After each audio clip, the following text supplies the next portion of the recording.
Eh,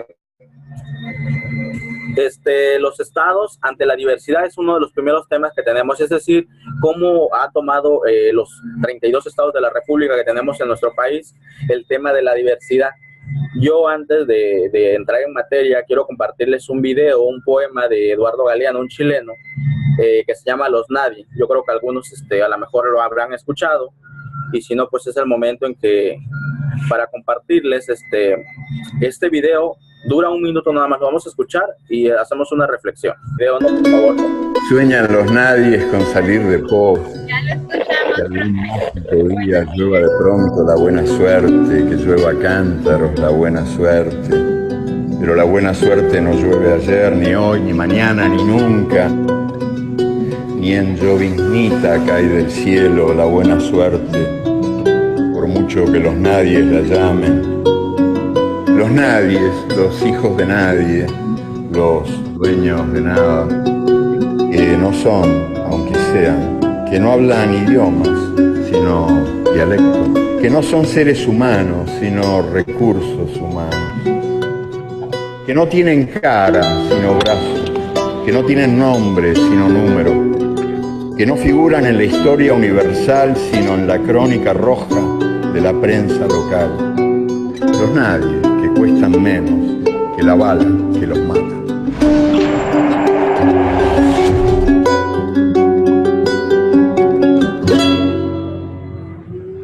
Bueno, después de escuchar y ver este video, este pequeño poema de Eduardo Galeano, hacemos una reflexión acerca de la diversidad, acerca de esa parte vulnerable que tenemos en nuestro país, en nuestra región, en nuestro propio estado, incluso en el mundo, ¿no? Esta población que puntualmente señala el poema, que no hablan idiomas sino dialectos, una situación que tenemos en nuestro país. Tenemos entendido que vivimos en un país multiétnico, multidiverso, que cuenta alrededor de 68, 70 lenguas reconocidas, más de 364 variantes. Esta lucha que viven estos pueblos, esta población vulnerable que de repente puede verse a lo largo y ancho de nuestro país. En la parte que nos encontremos podemos ver a la población vulnerable, a la población indígena, a esta población que carece a veces de recursos, que carece de oportunidades. Entonces, para nosotros ser muy puntuales en estas definiciones de interculturalidad, en estas definiciones de los fundamentos acerca de la educación, acerca de la vida política, acerca de la vida social, debemos comprender la diversidad en la que estamos inmersos, es decir, los antecedentes que vive cada población, cada región de nuestro país. Vamos a avanzar a la segunda diapositiva. Puntualmente lo dice el tema, los estados ante la diversidad. Ustedes en su pantalla pueden ver una imagen con los diferentes logos, sellos de los estados. No están los 32, pero están algunos más representativos, se podría decir, lo que es el norte, centro y sur, un poquito de cada uno, ¿no? ¿Cómo afronta la diversidad, por ejemplo, Sinaloa? ¿Cómo afronta la diversidad Sonora, Nuevo León, Nayarit? Por ejemplo, ¿cuáles son los grupos indígenas de Sinaloa, el Mayo Yoreme, los tepehuanos? ¿Cuáles son los grupos indígenas de Sonora, los seris, igual los Mayo Yoreme, Nayarit, los Cora, en Chihuahua, el tepehuano también, y toda esta diversidad que se vive a lo largo y ancho de nuestro país. Si bien es cierto, hay estados que resaltan un poquito en mayor cantidad la población indígena, hay otros que son un poquito menos, pero a lo largo y ancho del país tenemos presencia indígena por todos lados, es decir, desde el norte, el centro y sur de nuestro país. Pero, ¿qué es la interculturalidad? ¿Cómo la entendemos? Sabemos que vivimos en un país diverso. Quiero hacer una nota muy aclaratoria en estas presentaciones. A lo largo de toda la presentación ustedes van a estar viendo imágenes muy representativas de un estado muy particular. Yo creo que ustedes ya se dieron cuenta de estas imágenes, a qué estado de la República corresponde. Al estado de Oaxaca, como una especie de homenaje precisamente a la diversidad cultural que tiene este gran estado del sur del país. Pues vamos a estar manejando algunas imágenes representativas de los diversos grupos étnicos, de las diferentes atuendos, vestimentas que utilizan estos pueblos originarios, estos pueblos indígenas del sur del país, ¿no? Ustedes pueden ver en la imagen un multicolorido en personas, en el traje, Y recuerden que la diversidad no solamente se entiende por el tema cultural, sino también por el tema lingüístico. Hace un momento platicábamos que a nivel nacional tenemos alrededor de 68 lenguas y cabe recalcar que el mayor porcentaje de estas lenguas precisamente radica en el estado del sur. En el caso de Oaxaca se encuentran alrededor de 16, 18 grupos étnicos con sus diversas variantes que tiene cada una de estas lenguas, por supuesto, ¿no? Pero ¿cuál es el reto o qué es lo que nosotros necesitamos entender para la interculturalidad? Si bien es cierto, es una palabra que muchas veces la escuchamos como si estuviera de moda, o que está en el discurso público, en el discurso político, pero a veces a lo mejor todavía no logramos captar. Regresamos a la diapositiva solamente para ver un detalle. Tenemos, por ejemplo, aquí Universidad Autónoma Intercultural de Sinaloa. ¿Qué entendemos nosotros por intercultural? ¿Qué pensamos que es la interculturalidad? De ahí la primera pregunta, ¿no? ¿Qué es la interculturalidad? Por un lado, podemos manejar que es la convivencia con diversos grupos étnicos, con diferentes etnias, que no solamente tiene que ser precisamente con grupos étnicos, tiene que ser con diferentes poblaciones, diferentes culturas de la región, del mundo, de todo este planeta en el que estamos viviendo, ¿no? Muy puntual, tenemos una definición aquí concreta de lo que es o implica la interculturalidad. Proyecto social amplio, dice, con una postura filosófica y un funcionamiento cotidiano ante la vida. Es decir, que es una alternativa a la interculturalidad que nos va a permitir replantear y reorganizar el orden social. Es decir, el respeto, la tolerancia al otro, al diferente. Entonces tenemos que estar muy atentos sobre todo esto, ¿no? Porque si nosotros volteamos hacia atrás, Universidad Autónoma Intercultural, estamos hablando de un modelo de universidad, un modelo educativo, precisamente que ya dentro de sus entrañas, dentro de su esencia, ya está reconociendo la diversidad de la región, del país y de otros países latinoamericanos, de otros países del mundo, ¿no? Es que dice 8:45. La definición que tenemos aquí. Esta reconocer, ser empáticos, ser tolerantes, respetarlo, comprenderlo. Y eso implica precisamente la interculturalidad, ir más allá de solamente creer o considerar que vivimos en un país diverso. Creo que es una hora. La reflexión de nosotros precisamente es ir un poquito más allá. Vivimos en un país diverso, sí, pero para vivir realmente la interculturalidad implica precisamente conocer esas culturas, respetar esas culturas y ver que vivimos en una diversidad cultural compleja y que solamente de alguna manera respetándonos, tolerándolo, vamos a lograr vivir en una sociedad equilibrada y que desde la educación lo estamos haciendo, ya estamos poniendo nuestro granito de arena. ¿Qué implica la interculturalidad o cuáles son los retos que vive la interculturalidad? La convivencia de culturas, de etnias, de grupos étnicos. Pues reconocimiento, conocimiento, valoración de la diversidad. Yo creo que esas tres palabras nos dan la característica fundamental precisamente para replantearnos cómo vivimos nosotros la interculturalidad, con conocimiento, con reconocimiento y sobre todo con una valoración. Quiero hacer una reflexión en este espacio. Que nosotros estamos en una región, por ejemplo, del noroeste de nuestro país. 3:46. Por X o por Y no hayamos tenido la oportunidad de viajar al centro del país, a la Ciudad de México, todo lo que tiene que ver con el centro o con el sur del país. No implica que nosotros desconozcamos totalmente o que vivamos aislados precisamente de esas tradiciones, de esta cultura. La tecnología, precisamente, las redes sociales nos acercan a de alguna u otra manera conocer tradiciones, conocer cultura, conocer prácticas ancestrales de nuestros pueblos indígenas a lo largo y ancho del país o del mundo. Entonces, de alguna manera, el conocimiento lo podemos generar ya sea estudiándolo, ya sea viendo las redes sociales, porque no es porque busquemos el conocimiento de tal manera, sino que automáticamente tenemos contacto, tenemos amigos que siguen. Ahorita me van a dar el teléfono y lo voy a hablar a través de Facebook, por ejemplo, contenidos culturales y todo eso. Pero el reconocimiento lo vamos a hacer nosotros desde nuestra perspectiva, de nuestro equilibrio en el que vivimos. Y valorar precisamente eso multiétnico, eso multicultural que tenemos en nuestro país, entender precisamente esta gran gama de diversidad que tenemos tanto en la lengua, tanto en la cultura, tanto en las prácticas ancestrales, en todo este tipo de cosas, ¿no? Normalmente estos pueblos, estas comunidades de nuestro país se resisten muchas veces y luchan constantemente por sobrevivir a las prácticas. Hoy en día tenemos ejemplos de lugares, por ejemplo, que se sienten despojados por temas políticos, por temas sociales, de algún lugar que ellos consideran como santuario para la práctica de sus tradiciones, o tenemos aquellos lugares donde muchas veces se lucra de alguna manera con la cultura.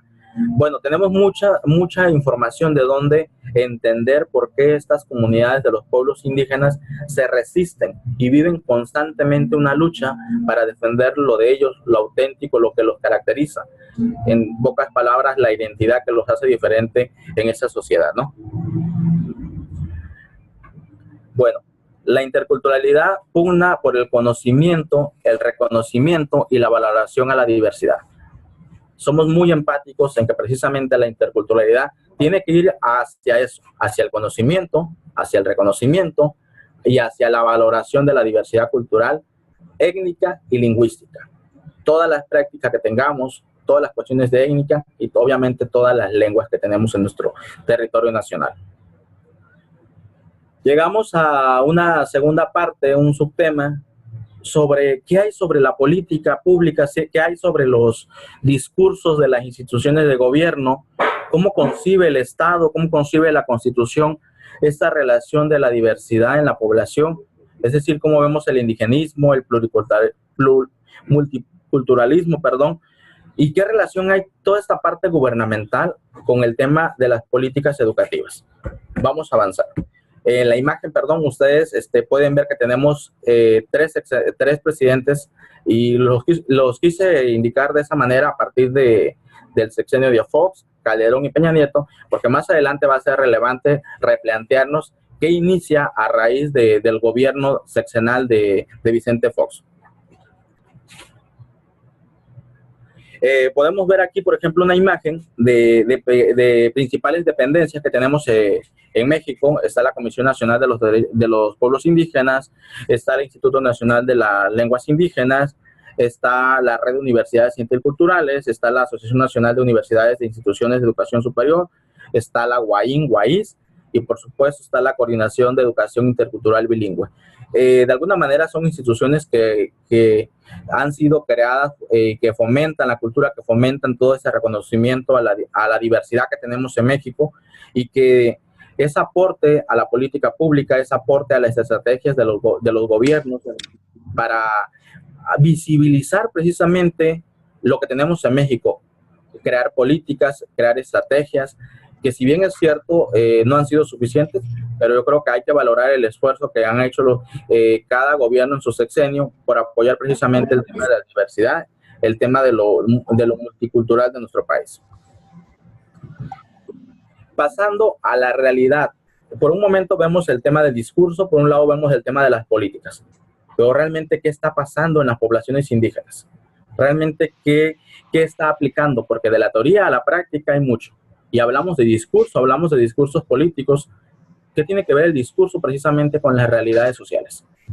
Por un lado tenemos el tema de la migración. ¿Cuántas veces no vemos, por ejemplo, población migrante? Tenemos un país que migra para todos lados. Es decir, tenemos gente, por ejemplo, del sur en el centro y del centro en el norte, o viceversa. Tenemos gente del norte de nuestro país en el centro de nuestro país, o viceversa, puede ser al sur del estado. Es decir, podemos tener gente de Sonora, de Chihuahua, viviendo en la Ciudad de México, podemos tener gente de la Ciudad de México viviendo en los estados de Chiapas, viviendo en el suroeste del país, y viceversa. Es decir, tenemos una migración total, aunque hay que reconocer que la migración principalmente es del campo a la ciudad, o del sur hacia el centro, y del centro hacia el noroeste de nuestro país. Por otro lado, vemos una realidad latente en el tema de la educación.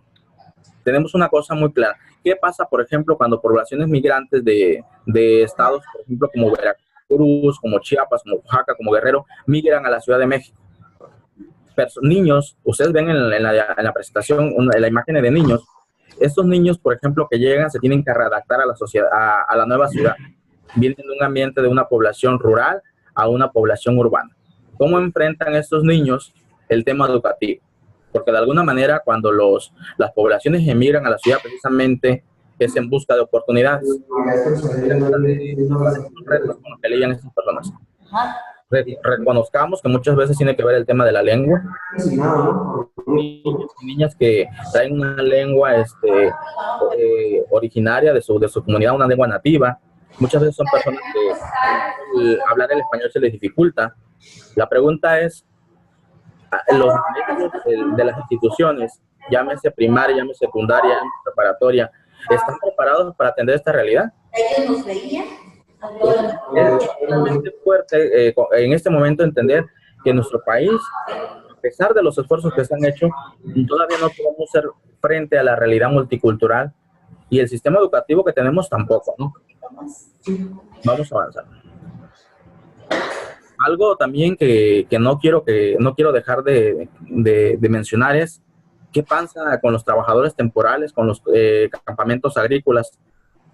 Ustedes sabrán de escuchar que en el norte de Sinaloa, en lo que es Baja California, todas estas partes donde la fertilidad de la tierra es abundante, migran grupos de estados de Chiapas, de Oaxaca, de Guerrero, precisamente a estos trabajos temporales. ¿Qué pasa con estos niños que migran con sus padres precisamente en busca de un trabajo temporal, pero que en muchas de las ocasiones precisamente estos niños se quedan, hacen su vida ya en la región noroeste del país? ¿Cómo enfrentan ellos el sistema educativo? ¿Cómo las escuelas están preparadas para atender esta diversidad étnica que se empieza a vivir en la región?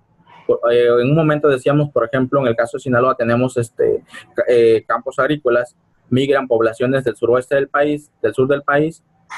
Estas familias, cuando pones a estudiar a sus hijos, ¿cuáles son los retos que los niños y niñas viven en el sistema educativo? Yo creo que la pregunta es obligada a reflexionar cuánto nos falta desde la parte de la formación, desde la parte del sistema educativo general.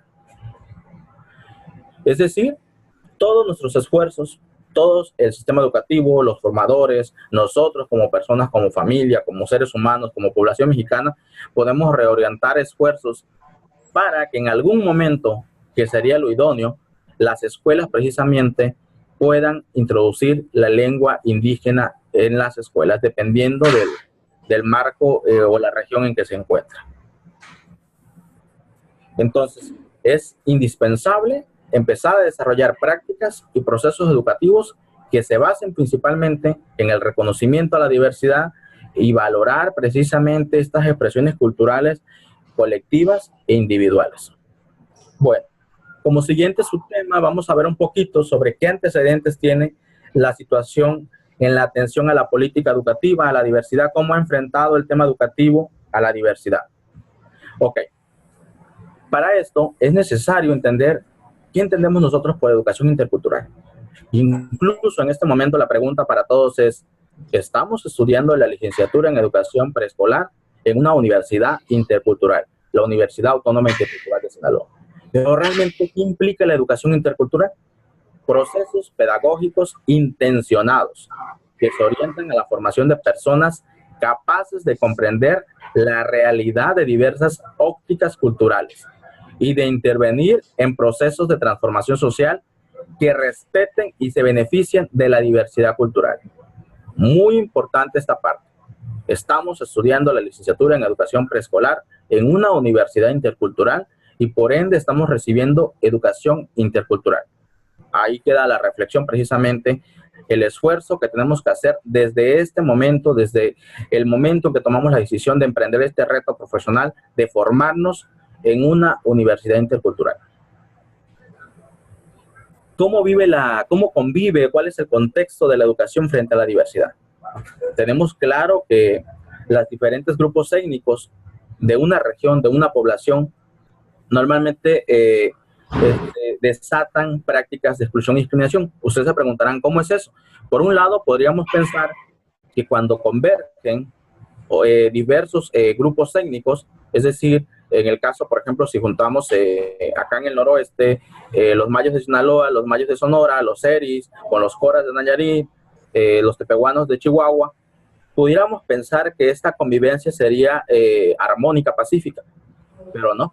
Resulta que precisamente que cuando se convergen estos grupos, estas diferentes etnias, se desatan precisamente prácticas de exclusión y discriminación. La pregunta es ¿por qué? Recordemos que la exclusión y la discriminación no es propia de los indígenas, no es propia de los grupos indígenas. Simplemente, y tampoco debemos pensar que porque son diversas etnias y están dentro de la misma cultura o forman parte de diversas culturas, pero forman parte de una etnia, se pudiera pensar o se debe pensar que estos conviven de manera armónica o pacífica. No, sino todo lo contrario. Desatan prácticas de exclusión y discriminación. ¿Qué quiero decir? Que dentro de los propios grupos étnicos, dentro de las propias culturas o la convivencia de varias culturas de diversas regiones en un determinado lugar, precisamente genera ese tipo de cosas. Ahorita vamos a explicar un poquito por qué. Otra pregunta obligada. ¿Cuántos no están vinculados con el mundo indígena? La pregunta que a veces nos hacemos, ¿soy indígena o no soy indígena? ¿Soy mestizo? ¿O qué soy? Todo parte de nuestra identidad. ¿Cuántos no estamos vinculados con el mundo indígena? Ya sea por el tema de la herencia, ya sea por el tema de nacimiento, o ya sea por el tema de la tradición. De alguna u otra manera estamos involucrados, estamos incluidos precisamente en este mundo multicultural, en este mundo indígena, en este mundo de los pueblos originarios. Ya es cuestión de identidad, de perspectiva, y quien quiera adaptarse precisamente a los nuevos roles que a lo mejor ahorita la sociedad demanda, pero yo creo que parte de la identidad, todos tenemos una identidad que va vinculada precisamente al mundo indígena. ¿Cómo se dan las relaciones interétnicas? Eso es muy importante porque yo hablaba hace un momento que dentro de los mismos grupos étnicos resulta que hay prácticas de exclusión cuando estos grupos étnicos se reúnen. Es decir, las relaciones interétnicas se refieren a que si, por ejemplo, ponemos a un zapoteco de Oaxaca, a un maya de lo que es Quintana Roo, a un cora de Nayarit, y vamos juntando varios grupos, a eso hablamos de esas relaciones interétnicas, de los diversos grupos étnicos. Pero, ¿qué hace que haya prácticas de exclusión o discriminación precisamente en esta relación interétnica? Pues bueno, tiene que ver con el lugar del territorio, es decir, en dónde están conviviendo estos diversos grupos étnicos, tiene que ver de dónde son, tiene que ver a qué afiliación étnica es decir, a qué grupo indígena pertenece. Por ejemplo, en este caso yo digo, soy un indígena chatino de la costa de Oaxaca, o soy un indígena de maya de la parte de Quintana Roo, o soy un indígena cora.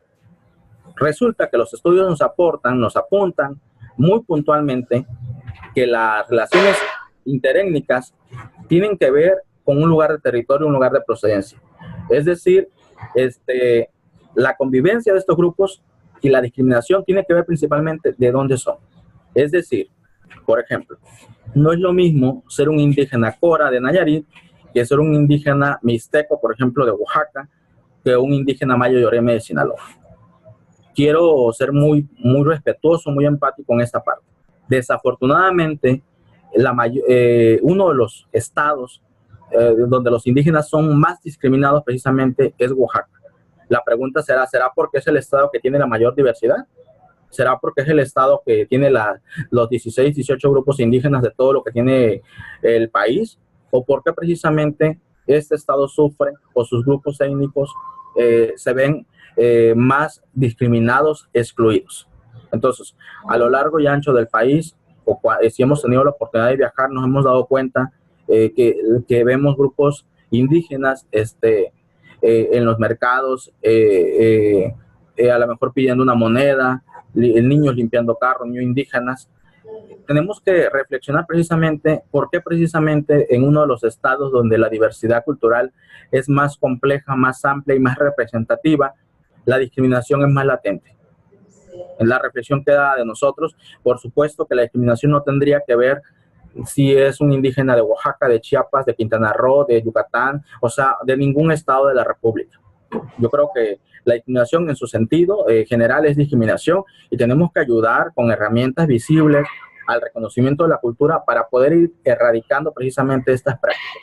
Pero sí ahí queda la reflexión y ustedes en este momento se han de estar preguntando qué es lo que pasa. Sí, efectivamente, en ese estado de Oaxaca, los indígenas oaxaqueños son los más discriminados a nivel nacional. La pregunta queda en la reflexión, la respuesta queda en la reflexión. Podemos tener a lo mejor diferentes puntos de vista, pero sí queda para el análisis, ¿no? Y con esto quiero cerrar. No es lo mismo ser un indígena de lo que es Quintana Roo que un de Sinaloa, de Sonora o de Chihuahua. Son diferentes cosas que llevan a esto dependiendo por la afiliación indígena o por la lugar de procedencia. Bueno, ¿cuáles son las políticas educativas que los gobiernos han implementado para atender la educación cultural? Estamos entendiendo que vivimos en un país megadiverso culturalmente hablando, lingüísticamente hablando. Entonces, ¿cómo los gobiernos han enfrentado o enfrentan o han pensado enfrentar el tema educativo? Es decir, nos damos cuenta que vivimos en un país diverso. Entonces, desde el tema de la gobernabilidad, ¿cómo nosotros vamos a implementar estrategias para poder entender nuestro sistema educativo? Para ofrecer una educación de calidad, una educación igualitaria para todos. Pues resulta, investigando un poco, esos son antecedentes, normalmente hace algunos años, pensadores como José Vasconcelos y Justo Sierra creían, o creíamos, ¿no? De alguna manera, porque la educación ha sido así, que la educación debería ser igualitaria para todos. Y aquí los invito nuevamente a la reflexión. Ustedes, algunos se encuentran en diversas partes del país, han de saber, por ejemplo, que la educación es muy diferente en el noroeste del país, en el sur y en el sur del país. Debido precisamente a la complejidad, a la multiculturalidad en la que estamos inmersos, nuestros modelos educativos han sido unificados, es decir, desde la política educativa, de alguna manera se ha generalizado el modelo educativo. Sin embargo, esto precisamente presenta retos, como ya lo veíamos anteriormente, cómo atendemos nosotros los retos precisamente de la educación en poblaciones donde se empieza a ver la diversidad cultural. Bueno, pensadores como José Vasconcelos y Justo Sierra pensaban en la igualdad de la educación, pero no en la igualdad de entender el contexto multicultural, simplemente en la igualdad de ofrecer educación para todos. Es decir, tampoco los podemos responsabilizar de que querían de alguna manera eliminar o del contexto el tema de a los indígenas, a los grupos vulnerables de la educación. Pero sí, por un momento, se llegó a pensar que la educación se debería unificar y que el tema de las lenguas, el tema de la diversidad, no debería estar inmerso en la educación o no se debería considerar en el sistema educativo. Cosa contraria que hoy en día, gracias a esta evolución de la educación, estamos entendiendo que vivimos en un país diverso y que necesitamos nuevas prácticas en la educación, en la pedagogía. Incluso los invito precisamente a que ustedes que están estudiando la licenciatura en educación preescolar, vamos a tener en nuestras manos herramientas precisamente para formar a futuras generaciones. ¿Cuándo, a raíz de cuándo, en qué año inicia todo esto de la interculturalidad?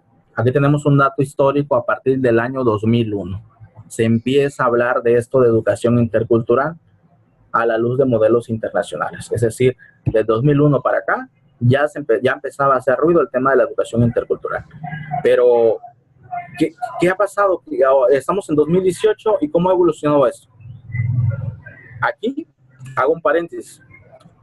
Había una parte de la presentación donde venía la imagen de Vicente Fox, la imagen de Calderón y la imagen del presidente actual Peña Nieto. He puesto esas tres imágenes de esos tres presidentes porque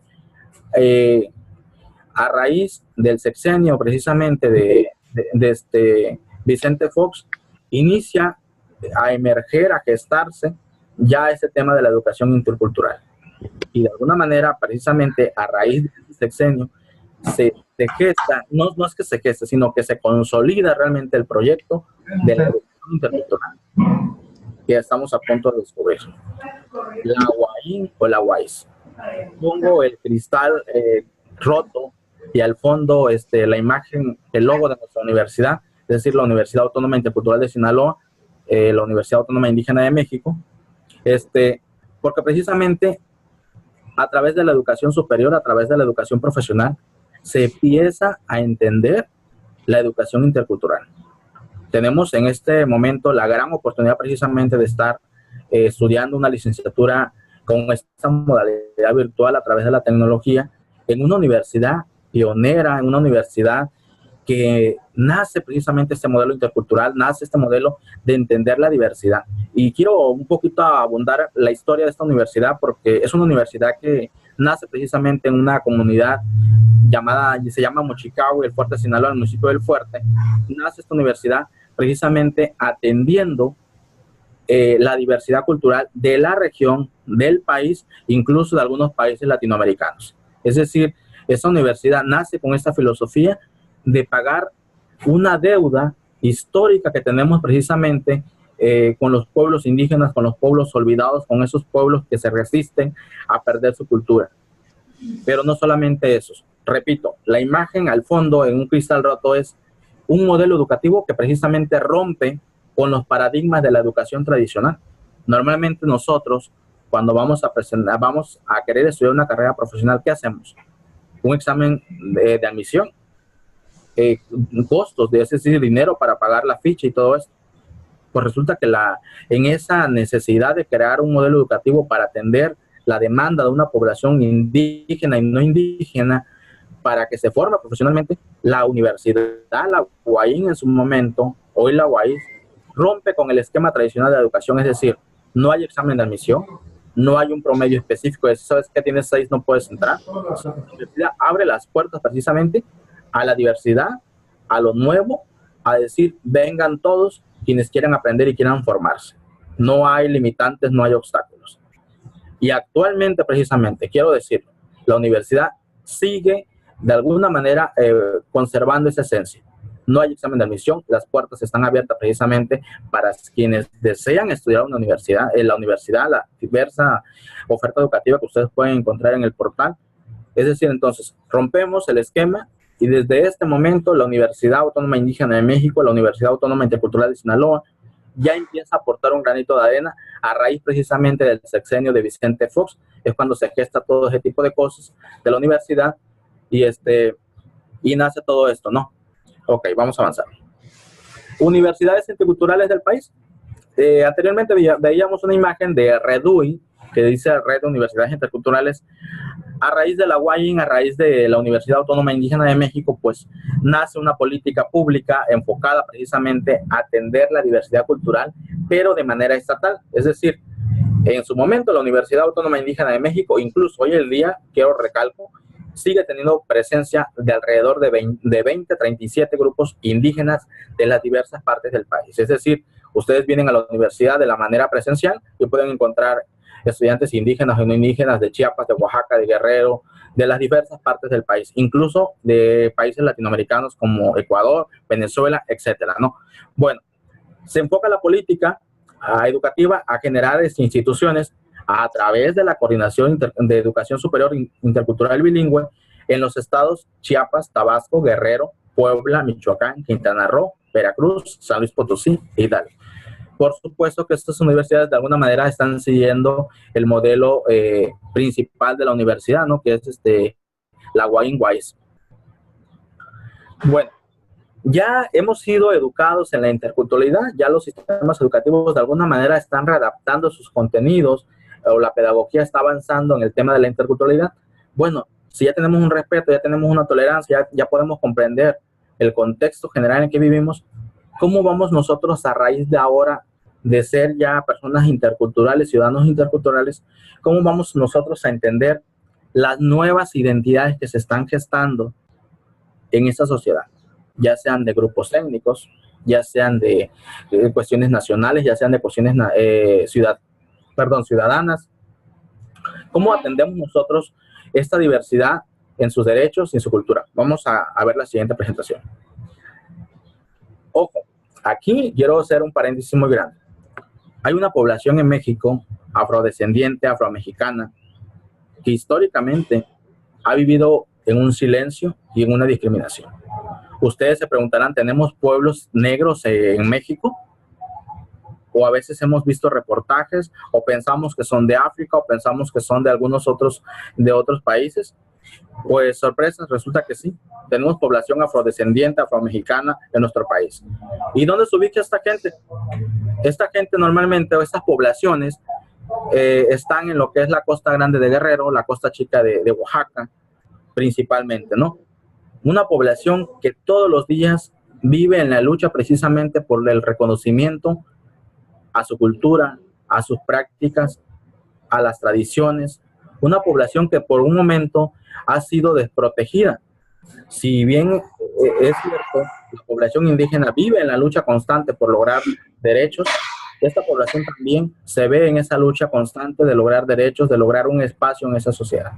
Entonces, recalco, la población afrodescendiente en México, principalmente en la Costa Grande de Guerrero, en la Costa Chica de Oaxaca, es donde se encuentra esa población. Y son poblaciones que están exigiendo precisamente derechos que nuestra Constitución debe garantizarles. Es decir, derechos educativos, culturales, derechos igual que todos los mexicanos, igual que los propios grupos indígenas. Entonces, si estamos educados precisamente para entender la interculturalidad, pasamos a entender las demandas de estos diversos grupos que de alguna manera creíamos que no existían. Pasamos al siguiente grupo. Una imagen de aquí de una población negra ahí en este caso de Oaxaca, afromexicana, afromestiza. Vamos a ver un pequeño video para entender un poquito esta población.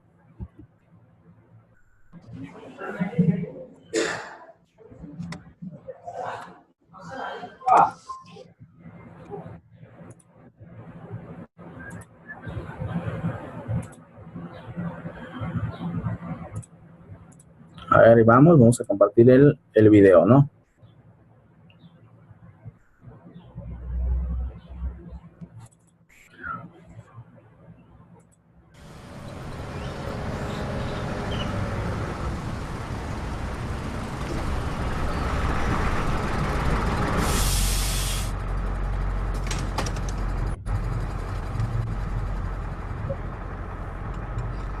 Tú no eres mexicana, ¿verdad? ¿De dónde vienes, negra?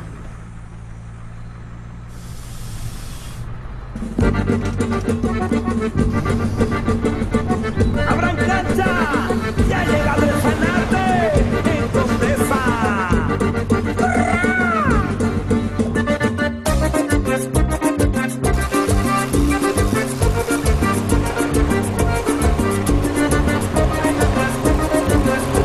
¿Cuántos años tienen tus hijos? No sé, no le llevo las cuentas.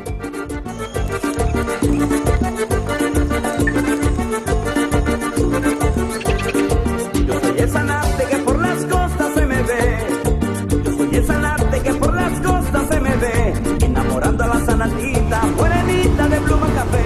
Hasta que trabajas, negro. Yo siempre he sido el negro, pero de ojito más negro. Yo siempre he sido el negro, pero de ojito más negro. Te quedó bien chingón. Mi mamá linda, la que más quiero. Tú me has dicho nomás mi mamá linda, la que más quiero. Dicen que yo soy feo, le canto bonito. ¿Y esto? No es para ti. ¿Y entonces? Entonces nada, no es para ti y se acabó.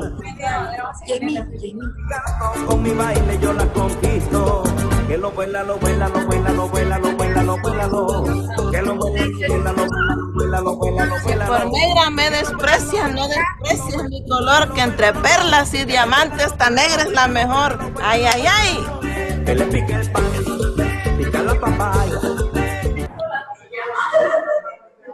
Bueno, vamos a regresar a Muy bien. nuestra presentación. O sea, no salirme, sino quitar. Ok. Cerrar la sesión para enviarle a las muchachas la liga. Ok, bueno, vamos a seguir avanzando entonces ya con nuestro siguiente tema. Esta es una reflexión, es una película grabada en unas comunidades de Oaxaca, Pinotepa Nacional Collantes, principalmente. Próxima a estrenarse, la invitación es ahí a quienes puedan verla, pues retrata precisamente la población indígena, la población afromexicana, la población afrodescendiente, la población negra que existe en nuestro país y que precisamente sí son mexicanos. Ay, es que está con la bojoa. Ah, yo la tengo. A ver. La contraseña de No me deja porque, miren. Le toco yo y se la mando a la chica. Pero ahorita la ocupamos nada más en ese. María. Esa en su computadora y agarra hay un se llama curso. Pero ¿a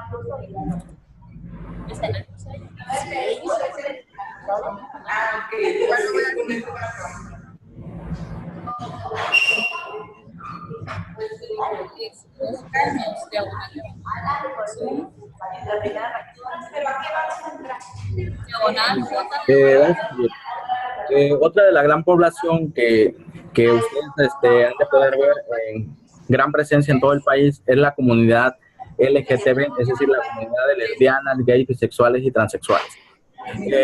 Estamos formándonos, entendiendo, comprendiendo el contexto de la diversidad cultural, de la diversidad en nuestro país. Y por otro lado, también estamos entendiendo que vivimos en una sociedad donde nuevamente se gestan precisamente nuevas identidades, nuevas poblaciones, nuevos grupos que exigen derechos culturales, derechos educativos. Y que estemos o no estemos de acuerdo, de alguna manera tenemos que enfrentar precisamente en el reconocimiento a sus derechos. Seguramente este tema para algunos es polémico, para algunos genera situaciones personales muy radicales, no sé.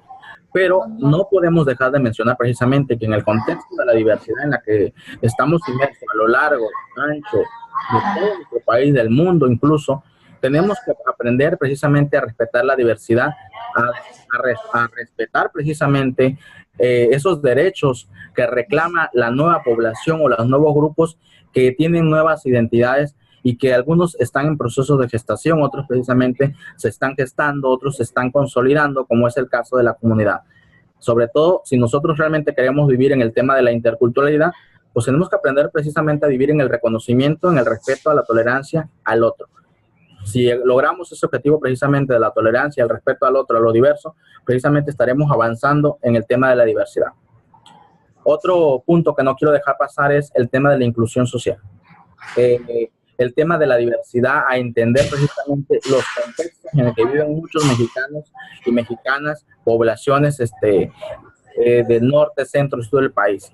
Niños de la calle, personas con discapacidades. A lo mejor también este tema es un tema polémico porque por un lado se le llama personas con discapacidades, hoy actualmente personas con capacidades especiales. Yo creo que al final de cuentas se llaman mexicanos. Esa es la palabra, se llaman mexicanos, igual que tú que me estás viendo, igual que yo que estoy hablando, igual que todos los que estamos conviviendo, somos mexicanos precisamente. A lo mejor comprender sus diferencias, a lo mejor, por supuesto que son diferentes a nosotros, porque precisamente ahí radica la interculturalidad, la diferencia en que son diferentes en la forma de pensar, son diferentes en las formas de actuar, son diferentes en las formas de ser, son diferentes en la forma en que se comportan, en que se mueven. Por eso tenemos el respeto precisamente. Y aquí hago muy puntual una reflexión. ¿Cuántas veces nos vamos al supermercado y vemos, por ejemplo, espacios dedicados a personas que tienen alguna obstáculo precisamente, ya sea para caminar, ya sea para sentarse, y vemos, por ejemplo, el espacio para discapacitados y vamos y nos estacionamos? Ahí también tiene que ver la interculturalidad, tiene que ver la tolerancia, tiene que ver el reconocimiento.